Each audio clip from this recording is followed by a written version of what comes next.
A very good afternoon to you and many thanks for joining us on NTV News at 1. I'm Liz Ntunjira.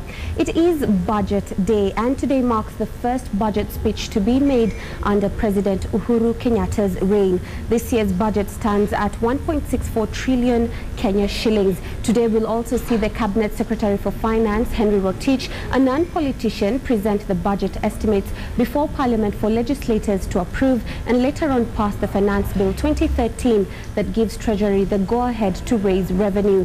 Some of the ministries that will get the lion's share are Devolution and Planning, 84 billion shillings, with the lowest allocation going to the Ministry of Industrialization. President Kenyatta is expected to preside over the budget speech to be read in the afternoon in Parliament.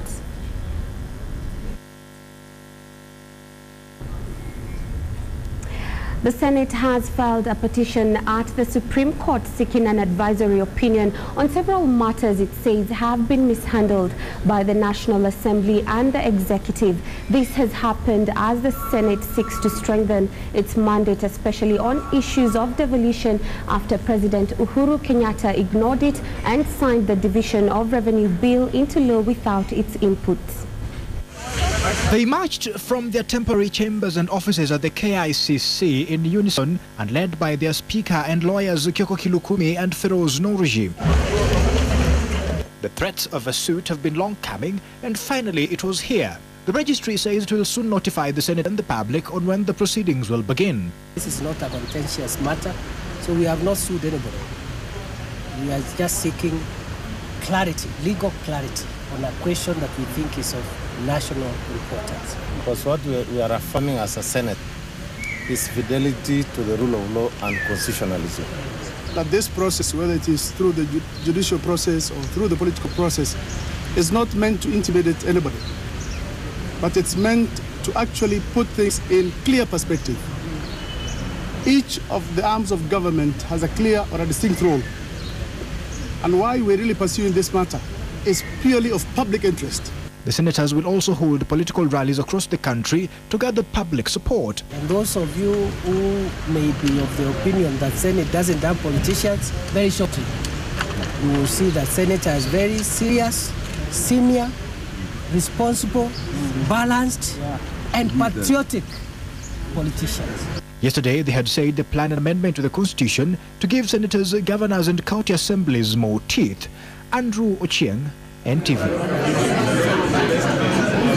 Several streets of Mombasa City have become an eyesore as the municipal council officers reverse their roles, dumping waste by the roadside. The question is this an act of sabotage? Mombasa Governor Ali Hassan Joho recently sent home some council senior officials and set new rules to govern dumping of waste products. NTV kept vigil along some streets of Mombasa, and Enoch Sikole brings us the story of how cleaners have become dumpers. This is what has become of most streets in Mombasa City. Garbage here, garbage there, garbage everywhere. But the question is, where is the garbage coming from? Hata wafanyikazi wa munisipaa ndio wanakuja kumwaga takataka hapa. Hata saa hii asubuhi wamekuja wakamwaga, tumewaona. Munisipaa nzima, municipal council wenyewe, wale wanafagia mabarabara ndio wanakuja kumwaga takataka hapa. We strategically place our cameras in an effort to validate these claims. Few minutes later, two garbage collectors from the Municipal Council of Mombasa arrive with their wheel carts full of garbage. Without shame, they heap their garbage at a newly created dump site by the roadside.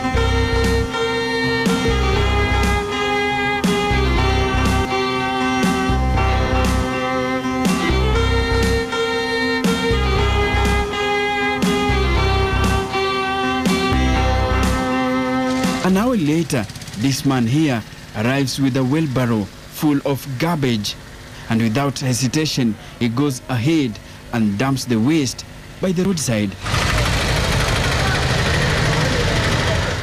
But wait, as he moves away, we notice this municipal council worker also leaving, having dumped the garbage. The dumping by the very people mandated to keep the city clean goes on all day long. The illegal and unhealthy dump sites are not just on one street of Mombasa, but on several streets, begging the question, why would municipal council officers reverse their roles of cleaners to dumpers? Our investigations reveal that the practice started shortly after Governor Ali Hassan Joho sent home some top officials at the municipality and set new rules to govern dumping of waste products. And some have noted with concern that this might be a move to sabotage the Mombasa County government. Plot yetu kila siku stima inapotea, every time the lights are off kwa sababu ya makunguru hapa. Tafadhali fanya bidii uondoe takataka, na kama hauwezi ndugu yangu waachia wale wanaweza, kuna wanaume wanaweza kazi. The vice has left most streets of the city dirty and unhealthy, and this is bad news for a city that depends on tourism as the mainstay of its economy.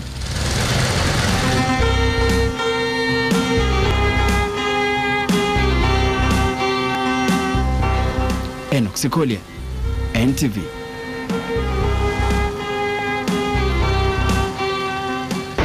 Quite shocking scenes there from the county of Mombasa. Now, a middle-aged man was found murdered and his body dumped into Athi River under a bridge along Mombasa Road. This is not the first time bodies of unknown persons have been found dumped under the bridge, and residents are calling on the police to beef up security in the area. This bridge in Athi River along Mombasa Road near Devki Steel Company has attained a reputation for all the wrong reasons. The bridge has become a den where bodies are found dumped. Today, a body of a middle-aged man was found dumped underneath the bridge. The body of the unknown person, who is suspected to be a motorbike rider, brings the number of bodies found underneath the bridge to 6 in the last 2 months.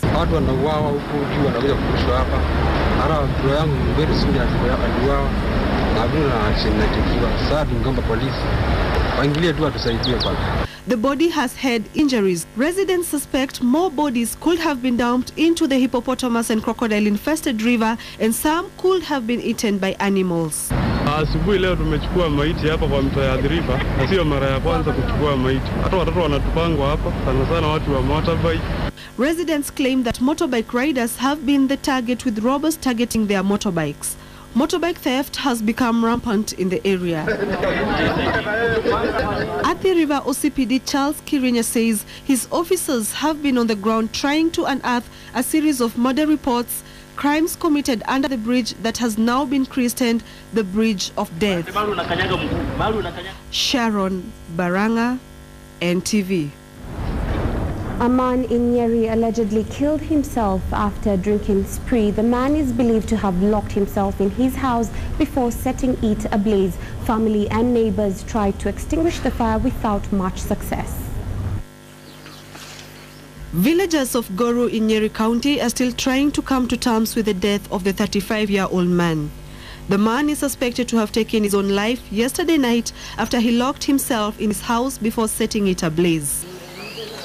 The man lives alone and he is said to have come home drunk before locking himself in his single-roomed timber house. According to his sister-in-law, Jane Wangeshi, they heard screams coming from the man's house, but they paid little attention to the screams as they thought it was his usual behavior of screaming whenever he comes home drunk. Dada yake alipiga mayo, watu wakasikia, watu wakaja kusaidiana. Wakati tulipofika hapa, tulikuta tayari nyumba imeshawaka moto. Ndugu zake wakajaribu kuibomoa, lakini tayari ilikuwa imebomoka na mabati imetoka juu. Their efforts to put out the inferno were futile as they didn't have enough water. The house was burned to ashes. His remains were taken to Nyeri Provincial General Hospital mortuary by the police. The incident left villagers of Goru shocked, with the family stating that they are yet to understand why the man took his life. Sharon Baranga, NTV. The increased cases of poaching and trade of wildlife products has prompted the Kenya Wildlife Service to call for proper regulation of the illicit business. This was one of the major issues that arose during the 9th KWS Wardens and Scientists Conference in Mombasa. Since January this year, the country has lost 137 elephants and 24 rhinos. During raids in the last 6 months, KWS has seized 5,842 kilos of ivory and rhino horns and arrested 123 suspects connected to poaching. But it has not been all bad news, with 25 new births of rhinos documented this year. The KWS hopes to achieve a 5% growth rate annually to boost the country's rhino population. However, the Wildlife Agency says more needs to be done in fast-tracking the enactment of the Wildlife Conservation and Management Bill, which proposes stiffer penalties on perpetrators. And 15 years, because can you imagine somebody killing a goat? It's taken in for 7 years. And somebody killing an elephant, we just given in for about 30,000, and I think that is too lenient. Can you imagine a 7-tonner and about 24 kilos goat? There's no commensuration with that. So the vexing issue of insecurity continues to hit headlines in the country. In Wajir County, a number of residents are in hospital, nursing wounds sustained in renewed clan fighting. The tensions are as a result of land ownership tussles between the Digodia and Ajuran clans. 6 people are nursing serious injuries at Wajir District Hospital following the clashes. According to residents, the clashes are a result of a long-standing land dispute at agriculture farms in the area between the two communities. Police were sent to the area to quell the clashes, which the local leaders have condemned. It is a criminal offense, it is unwarranted, and it is done by people who have no good intention. I therefore urge the people to live in harmony. The county representative also asked the police to be more prompt in their responses to such attacks.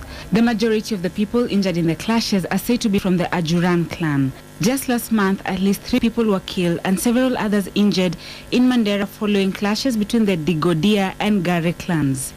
Berry Lombani, NTV. Hundreds of pig farmers in Kandara are counting losses after their animals started dying from the African swine fever, a viral disease which has no cure and that has killed over 1,000 pigs. The Murang'a County government, however, says it will get to the bottom of the matter to stem the rising pig deaths. Scenes of empty pig pens are becoming a common sight in various villages in Kandara, Murang'a County, thanks to a deadly virus known as the African swine fever. About 200 farmers say they have lost thousands of animals from the disease, which has continued to ravage the area since May of this year. Some of the symptoms that showed up in the affected pigs were a lack of appetite, after which they would develop a purplish hue on the ears and udder, and later drop dead after about 3 days. Frustrated farmers say they are forced to sell others at a throwaway price before they die on the farms. In response to the growing problem, the county government is considering imposing quarantine in the area, warning locals not to consume any meat from the sick or dead animals. The disease can stay in the ground for more than 6 months, and animals can often harbor the virus throughout their lifespan before it is detected. Farmers have therefore been advised to eliminate all infected pigs by burning them or burying them. Victoria Rubadiri, NTV. To sports now, where the National Primary Second-Term Ball Games is set to kick off next weekend in Bungoma County. This year's championship has attracted 1,400 pupils plus an additional 200 teachers from across the 47 counties. Contrary to previous occasions, the primary school games, which kicked off at the district level, will now be staged regionally. Former Nairobi province is now metropolitan region. Nyanza has been transformed into Lake region, while Mombasa region now represents Coast province. Meanwhile, Nestle Kenya, through its Milo brand, today announced a 5 million Kenya shilling sponsorship boost towards the event.